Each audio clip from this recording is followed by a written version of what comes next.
salut à tous, comment ça va? Alors comme vous le savez, maintenant mon travail consiste à faire pas mal de tournages au Japon. C'est-à-dire que je tourne pour des publicités, je tourne pour des dramas japonais, pour des films, et franchement 90% du temps ça se passe super bien, j'adore mon boulot. 10% du temps, voilà, il y a des coquilles, Et dans le tas, croyez-moi, il y en a... Ça m'énerve, tu vois, mais... Aujourd'hui c'est une vidéo chill. On essaye de ne pas s'énerver, on respire.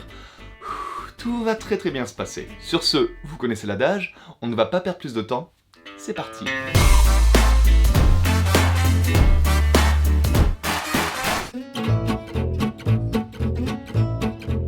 Alors pour la première anecdote, il faut avant tout que je vous explique ce qu'est un Saigen drama. En français on appellerait ça des séries de reconstitution je pense. Alors il s'agit de prendre des histoires réelles ou des faits divers et de mettre ça en scène avec des vrais acteurs pour raconter l'histoire. Faut savoir qu'il y a beaucoup d'émissions de Saigen drama au Japon, les japonais adorent ça, mais comme il y a beaucoup d'histoires dans une seule émission, bah souvent les budgets, ils sont pas foufous. D'ailleurs c'est un peu le même principe que les images stock que vous voyez souvent sur YouTube, même moi j'en utilise, sauf que dans ce cas-là on a des vrais acteurs qui vont vraiment jouer chacun un personnage de l'histoire. Alors maintenant que vous avez les bases, je vais vous raconter une petite anecdote qui m'est arrivée il y a quelques années sur un tournage de Saigen drama. Alors maintenant depuis quelques années j'en fais plus trop des Saigen drama parce que le rapport argent temps passé sur le tournage il est pas foufou, et maintenant avec l'expérience et les années qui sont passées, j'ai la chance de pouvoir faire des boulots qui sont bien mieux payés quand même. Et par contre je pense vraiment que c'est intéressant de commencer par là quand on arrive au Japon, surtout si on n'a pas d'expérience de vrai tournage. Ça nous permet de voir et de comprendre comment ça se passe en conditions réelles sur un plateau de tournage, et surtout ça nous permet de travailler notre jeu d'acteur. Donc si certains d'entre vous rêvent de devenir acteur au Japon, n'hésitez pas à passer par là, en faire quelques-uns pour vous faire la main.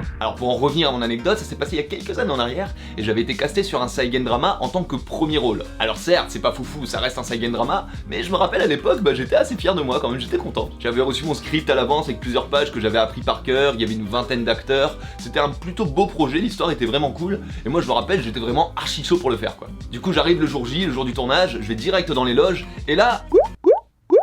on n'est pas 20, on est 5 maximum. Mais bon, je me dis que les autres arriveront certainement un petit peu plus tard, donc je m'en fais pas trop. Je commence à me changer, me préparer, je me fais maquiller, je tourne 1, 2, 3 scènes, enfin voilà, tout se passe super bien. Alors normalement à partir de là, j'ai une petite heure de pause sur le planning, du coup je retourne dans les loges, sauf que le réalisateur il me rappelle pour tourner une autre scène. Alors là entre ça et les autres acteurs qui sont toujours pas arrivés, je commence à trouver ça un petit peu louche. Mais je me dis peut-être le réalisateur il a envie de tourner une autre scène, ou d'en retourner une, ou enfin voilà, il y a plein de bails comme ça sur les tournages, c'est assez habituel, je me pose pas de questions, c'est le boulot, j'y vais. Sauf que là, on me demande de me rechanger à nouveau et de repasser par le maquillage.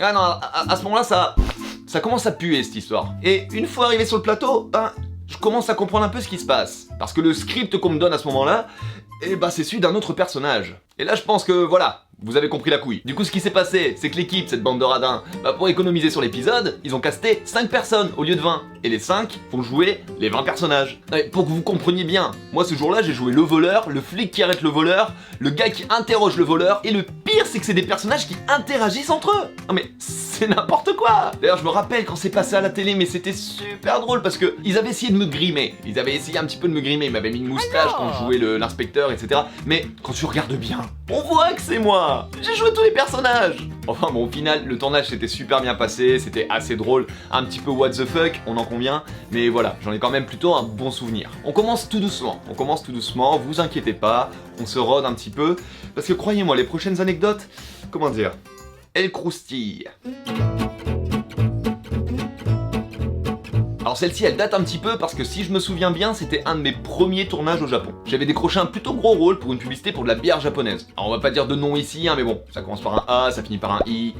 Voilà. D'ailleurs si vous l'avez, marquez-le dans les commentaires. Alors je me rappelle c'était plutôt un gros job quand même parce qu'on avait 2 jours en tout, c'était une journée de répétition et une grosse journée de tournage. Donc on part de la gare de Shinjuku le premier jour au matin à 6h pour se diriger vers Saitama. Saitama pour les gens qui ne connaissent pas, ça se situe juste au-dessus de Tokyo et là c'était tout au nord de Saitama. Donc on en avait pour à peu près 3 heures de bus. Et retenez bien cette information parce que vous allez voir, c'est important. Donc on arrive enfin sur le lieu de tournage et on commence direct à bosser. C'était une grosse journée de répétition, mais en vrai, que ce soit l'ambiance, la pub en elle-même, les gens avec qui on travaillait, tout s'est super bien passé, c'était tellement cool que on n'a pas vu le temps passer. D'ailleurs on avait eu un petit peu de retard sur le planning, c'est-à-dire qu'au lieu de finir à minuit, on a fini à 2h du matin, mais voilà, la journée s'était tellement bien passée que moi j'étais pas spécialement gêné de ça. Par contre qui dit 2h du matin dit qu'on était tous ultra crevés. Et on attendait qu'une chose, c'était de rentrer à l'hôtel, pour se reposer un petit peu et être en forme pour la journée du lendemain. Donc voilà, on suit l'équipe qui doit nous amener jusqu'à l'hôtel, sauf que plus on avance, plus je me rends compte que c'est pas vers l'hôtel qu'on se dirige.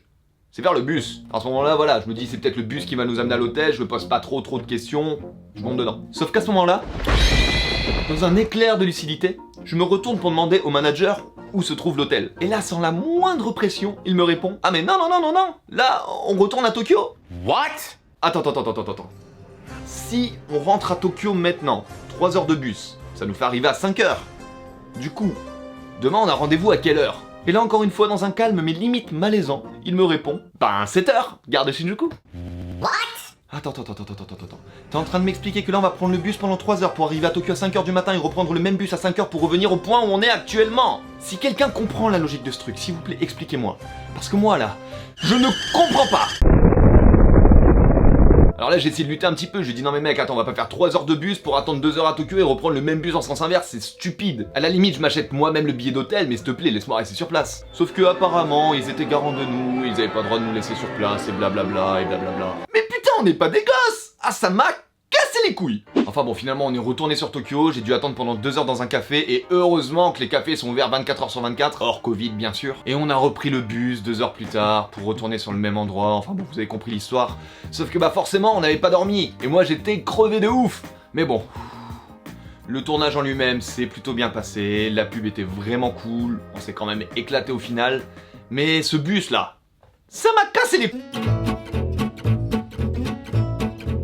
Alors cette anecdote là c'est la plus récente parce qu'elle date d'il y a à peine quelques semaines au moment où je tourne cette vidéo. J'en avais déjà un petit peu parlé sur Instagram. Ah oui d'ailleurs, abonnez-vous à mon Instagram. Là. Donc encore une fois c'était un gros tournage pour une publicité et on a tourné ça au Agera. Alors pour ceux qui ne connaissent pas, Agera c'est la plus grosse boîte de nuit du monde et on s'en sert aussi beaucoup pour les concerts, pour des tournages, etc. Enfin voilà, c'est un truc assez fat. Ce jour-là entre les Français et les Japonais qui étaient présents, on était à peu près une trentaine et on avait grosso modo 2 scènes à tourner. Une scène dans un nightclub et une scène un petit peu VIP au bord d'une piscine, enfin voilà, vous voyez un petit peu le délire. Alors la première scène dans le nightclub elle se passe sans souci, c'est surtout la deuxième scène devant la piscine qui m'a un petit peu gêné. Parce que pour cette scène, il fallait que 2 acteurs, un gars, une fille, se jettent dans l'eau de la piscine. Alors c'était le soir, il faisait 5 degrés dehors, bien sûr qu'on va pas laisser 2 acteurs plonger dans l'eau glaciale. Du coup le staff, ils avaient posé une espèce de surface transparente dans l'eau pour que les acteurs retombent dessus et ne tombent pas directement dans l'eau. Et bien sûr, pour ce genre de scène, on demande d'abord à des figurants de faire le test pour pouvoir régler les caméras, la lumière, enfin voilà, c'est quelque chose d'assez classique. Alors jusque là, tout va bien, sauf que pendant le test avec les figurants, la jeune fille, elle a raté son saut, glissé sur la plateforme et blah, elle s'est vautrée dans l'eau. Alors on a tous eu super peur pour elle, sauf le staff, qui était limite saoulé qu'elle ait raté son saut. Ils lui ont donné une petite serviette vite fait pour qu'elle se rince, ils lui ont demandé de recommencer directement sans même lui demander si elle allait bien. Alors moi déjà à ce moment-là, j'étais extrêmement gêné pour elle, mais le pire, c'est ce qui s'est passé juste après. Une fois les tests terminés, les 2 acteurs principaux de cette scène-là arrivent sur le plateau, on leur explique vite fait ce qu'ils vont avoir à faire, et on commence direct à tourner. Sauf que cette fois, c'est la vraie actrice qui a raté son saut, glissé sur la plateforme et blah, dans l'eau. Alors encore une fois, tout le monde est super inquiet, surtout vu ce qui s'est passé juste avant avec la figurante. Sauf que là, toute l'équipe accourt sur le plateau. On lui rapporte une petite couverture, des petits chaussons, un petit réchaud, on lui demande si ça va bien, on s'excuse. Et là, vous voyez, ça m'a vraiment énervé. Parce que cette différence de traitement là, c'est pas la première fois que je la vois. Alors attention, je ne critique pas le fait qu'il s'occupe autant de l'actrice principale. Au contraire, c'est normal. Par contre, je ne pardonne pas le fait d'agir de la sorte avec la figurante. Genre quoi, tu la payes moins cher donc t'as le droit de lui parler comme ça? Elle a pas droit elle aussi à une couverture et un réchaud? Cette espèce de 2 poids 2 mesures là, on le voit un peu trop souvent, j'ai l'impression, sur les tournages au Japon. Et j'espère vraiment que ça va changer parce que à chaque fois que je vois ça, je suis hyper gêné et franchement, ça m'irrite.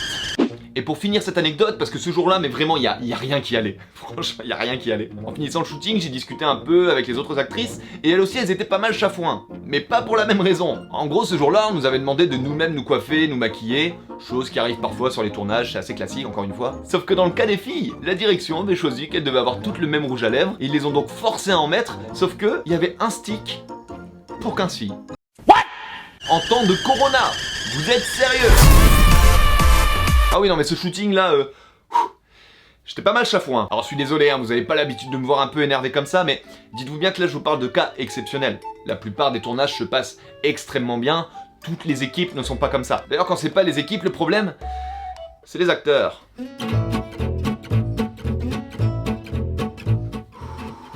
Alors, on arrive sur la dernière anecdote de la journée, et c'est certainement celle qui m'a le plus énervé. Ah, je vous avais prévenu que ça allait être crescendo. Alors celle-ci date d'il y a à peu près 2 ans environ, et là on parle pas d'un Saigen drama, on parle d'un vrai tournage de gros drama japonais. C'était un tournage un peu particulier parce que moi je jouais sur plusieurs tableaux. C'est-à-dire que bien sûr j'avais mon petit rôle dans la série, mais en plus de ça, j'étais ce qu'on appelle le Gengo Shido. C'est-à-dire que dans l'histoire du drama, les acteurs japonais étaient censés savoir parler français. Allez, on y va! Donc moi j'avais fait toutes les traductions pour le drama, et c'est moi qui devais leur apprendre leur texte, vérifier s'ils arrivaient bien à le prononcer, et surtout vérifier s'ils ne se trompaient pas pendant les prises. D'ailleurs c'est un boulot que je fais assez souvent, et j'adore faire ce boulot, vraiment c'est trop cool.